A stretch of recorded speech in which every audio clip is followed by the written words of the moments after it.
दोस्ती तो हजारों से किया, लेकिन मुसीबत में कोई साथ नहीं दिया।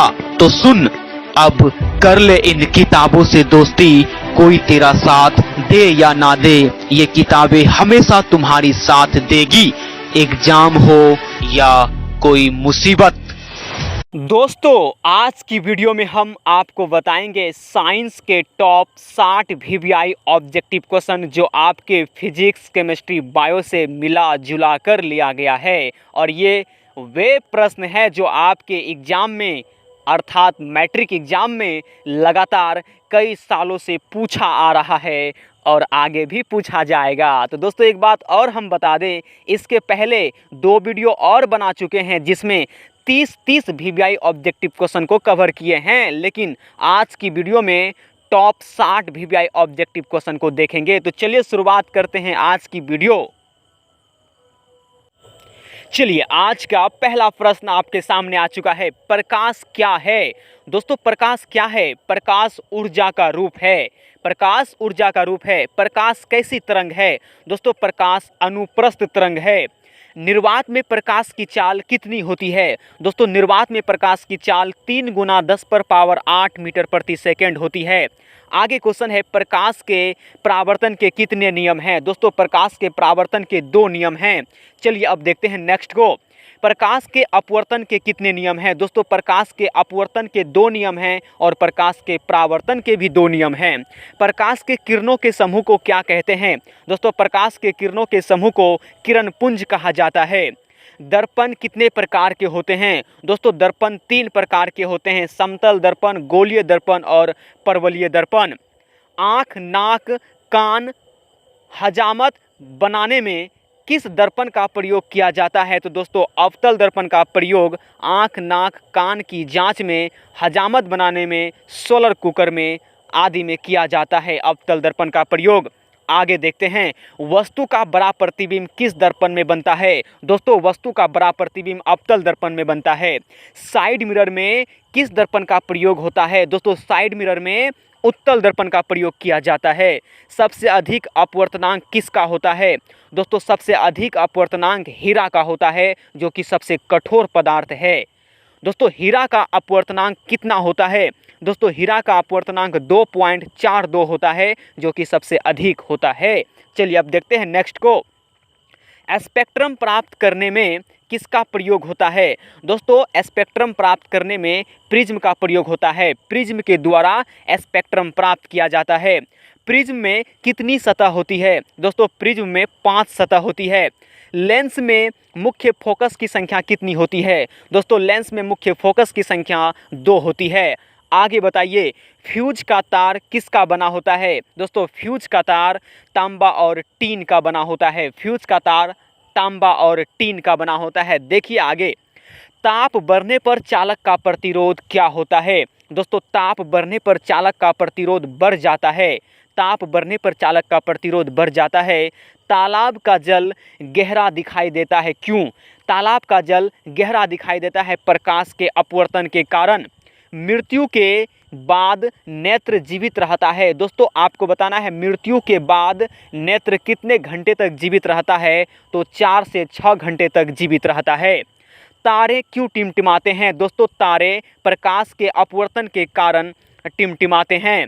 विद्युत शक्ति का एसआई मात्रक क्या होता है? दोस्तों, आप इसका जवाब कमेंट में बताइएगा। विद्युत शक्ति का एसआई मात्रक क्या होता है? दोस्तों, अभी तक हम देखें top 20 VVI objective question physics के। चलिए अब देखते हैं top 20 VVI objective question chemistry के, फिर टॉप 20 वीवीआई ऑब्जेक्टिव क्वेश्चन देखेंगे बायोलॉजी के, कुल मिलाकर 60।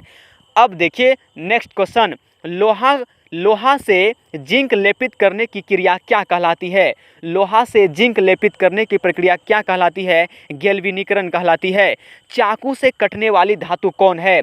दोस्तों, सोडियम, पोटेशियम, लिथियम को चाकू से काटा जा सकता है। सोडियम, लिथियम, पोटेशियम को चाकू से काटा जा सकता है। सोडियम का संकेत Na, पोटेशियम का संकेत K और लिथियम का संकेत Li होता है।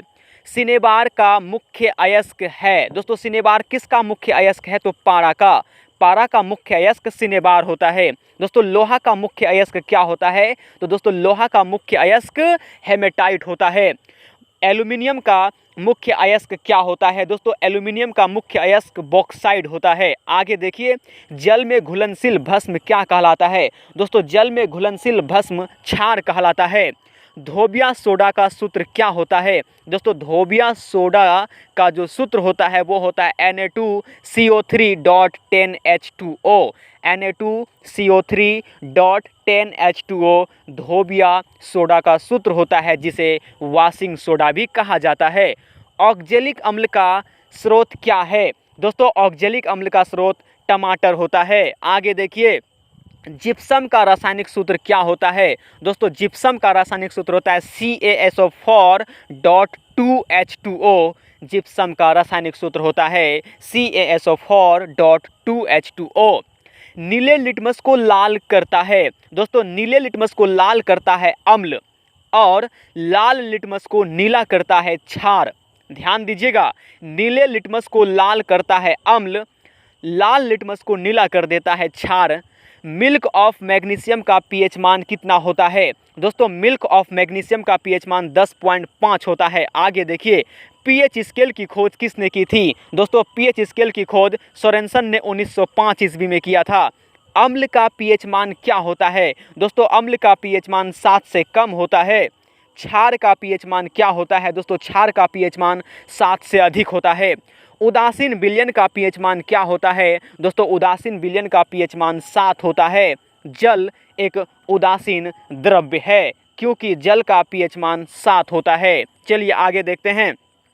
आगे क्वेश्चन है, एकमात्र अधातु जो चमकीला होता है? दोस्तों एकमात्र अधातु जो चमकीला होता है वो है आयोडीन। आयोडीन का संकेत आई होता है।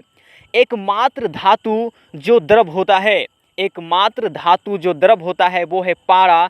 पारा का संकेत Hg होता है और इसकी परमाणु संख्या 80 होता है। दोस्तों एकमात्र धातु जो कि द्रव होता है वो है पारा। पारा का संकेत Hg होता है और इसकी परमाणु संख्या 80 होता है।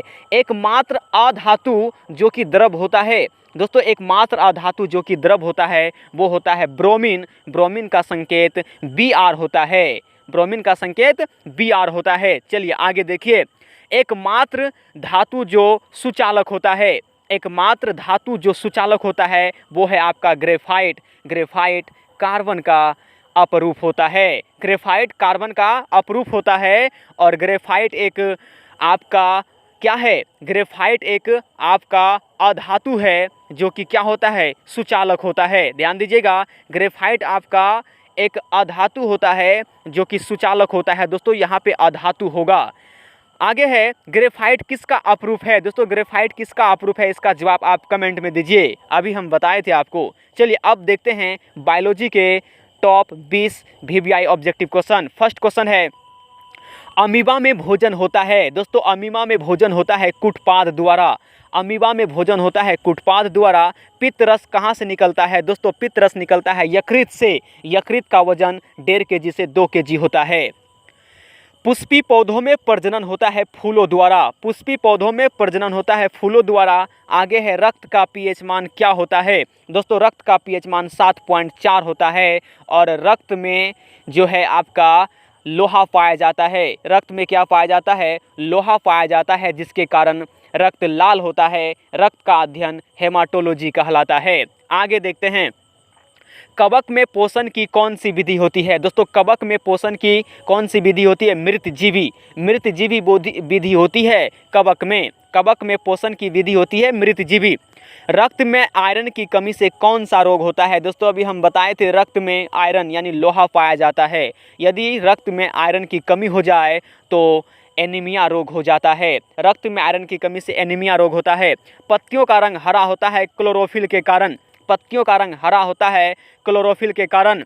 पत्तियों का रंग पीला होता है केरोटिन के कारण। याद रखिएगा, पत्तियों का रंग पीला हो जाता है केरोटिन के कारण, जबकि पत्तियों का रंग हरा होता है क्लोरोफिल के कारण। आगे देखिए, पत्तियों में गैसों का आदान प्रदान होता है रंध्र के द्वारा।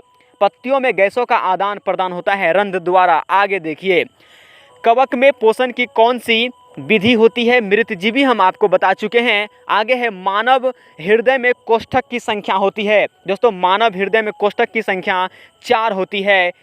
मेढक के हृदय में कोष्ठक की संख्या 3 होती है और मछली के हृदय में कोष्ठक की संख्या 2 होती है। ये तीनों बात आप याद रखिएगा। मानव के हृदय में कोष्ठक की संख्या 4 होती है, मेढक के हृदय में कोष्ठक की संख्या 3 होती है और मछली के हृदय में कोष्ठक की संख्या 2 होती है।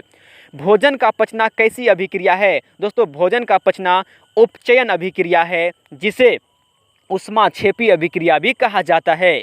उभयलिंगी जंतु है। दोस्तों उभयलिंगी जंतु कौन है? दोस्तों उभयलिंगी जंतु है केचुआ, हाइड्रा, हाथी, घोड़ा, कृमि आदि। ये सभी उभयलिंगी जंतु है। आपको एग्जाम में कोई एक दे देगा ऑप्शन में।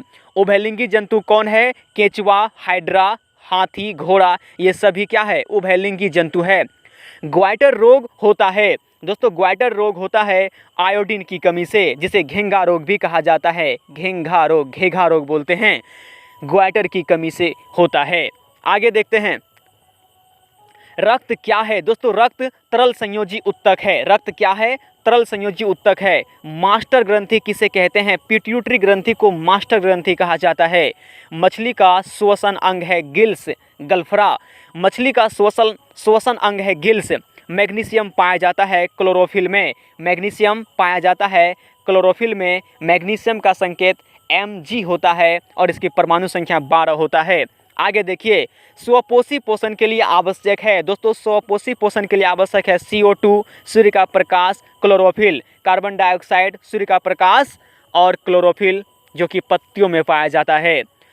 पादप में फ्लोएम का कार्य है। दोस्तों पादप में फ्लोएम का कार्य है भोजन का बनाना, ठीक है। और पादप में जाइलम का कार्य है जल का पहुंचाना, ठीक है। जल और खनिज लवणों को पहुंचाने का काम जाइलम करता है और बने भोज्य पदार्थ को पौधे के विभिन्न अंगों में फ्लोएम पहुंचाता है।